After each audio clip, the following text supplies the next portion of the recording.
ఇంకొక అంశం ఇదే బుక్లో ఇంకొక అంశం ఒక మాట పదే పదే చెప్పింది ఏంటంటే కేసీఆర్ గారు బాగా అప్పులు చేసిండ్రు, రాష్ట్రాన్ని అప్పుల పాలు చేసిందని చెప్పారు. అబద్ధం అని చెప్పి మేము పదే పదే నిరూపిస్తున్నాం.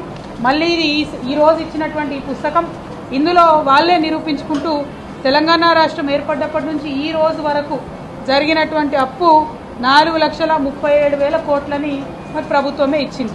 కానీ కేసీఆర్ గారిని పట్టుకొని 7.5 లక్షల కోట్లు అప్పు చేసిరు, మీరు ఇన్ని లక్షల కోట్లు అప్పు చేసిరు అని చెప్పి పదే పదే చెప్తుంటారు. ఇక ఈ 4 లక్షల గమ్మత్ ఏంటంటే ఈ 4,37,000 కోట్ల డబ్బులో ఈ ముఖ్యమంత్రి గారు చేసినటువంటి 1,58,000 కోట్లు ఆయన ఫ్లోర్ ఆఫ్ ది హౌస్లో ఒప్పుకున్నటువంటి అమౌంట్ కూడా ఇందులో యాడ్ అయి ఉన్నది.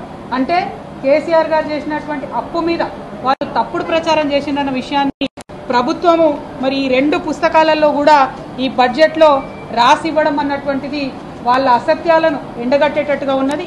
ఈ విషయం ప్రజలు గమనించాల్సిందిగా కోరుతా ఉన్నాం.